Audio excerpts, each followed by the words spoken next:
We're going to start with our slip knot and we're going to chain 2.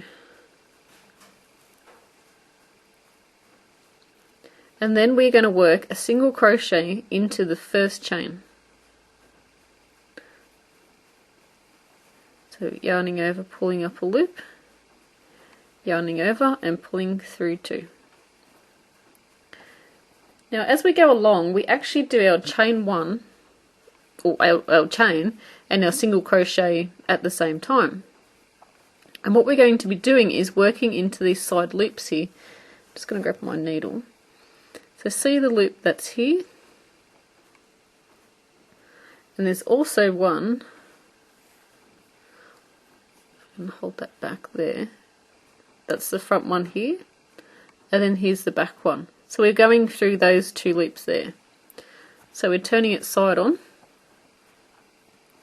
So what we're going to do is go into the loop that's here, and we're also grabbing that back one as well. Now as you get a bit of practice up, you'll be able to grab both loops at the same time.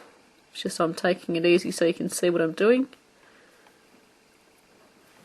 And then we're going to yarn over, pull up a loop, and then we want to work our chain first. So we're going to do a chain, and then we're going to complete the single crochet. So we yarn over and pull through 2.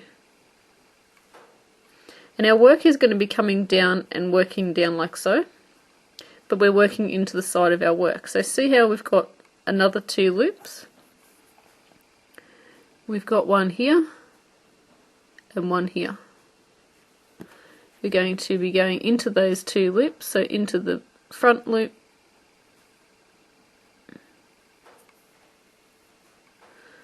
and then into the back loop as well.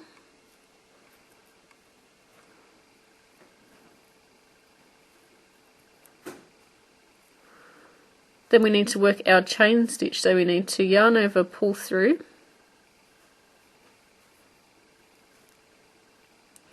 and we're going to make a chain stitch. So we're just ignoring this loop here. We're going to make a chain, and then we're going to pull through 2.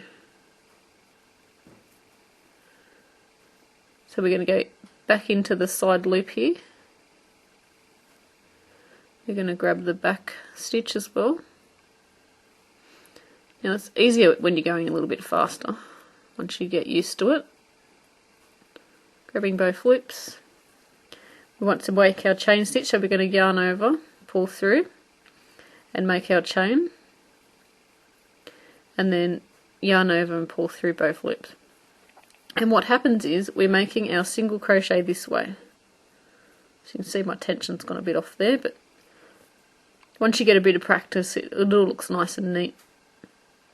So it's going to be working that way. So when we come back across to work our row, we're going to be working into the top loops here, but we actually work it sideways, so it's pretty cool, isn't it?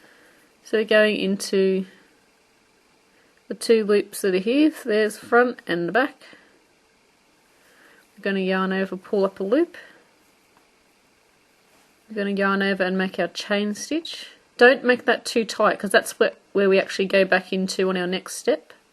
And the next time we do our stitch, we're actually going back in there, so don't make that too tight. And then yarn over and pull through 2.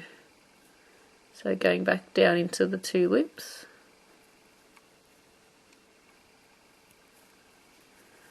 We're going to yarn over, pull up. We're going to work our chain stitch, and then complete our single crochet.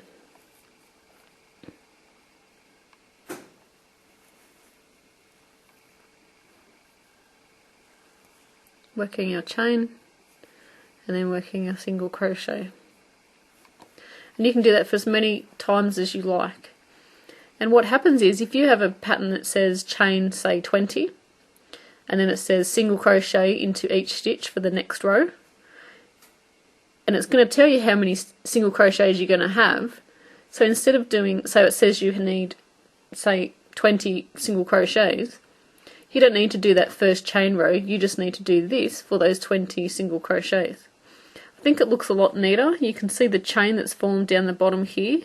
Sometimes when you use a chain you get those you get big loops and uneven loops down the bottom. I know I do. 10 years later of crochet, and I still get those uneven loops down the bottom. So I think this looks a lot neater. So I hope you enjoyed that quick video. And until we meet again, happy crocheting!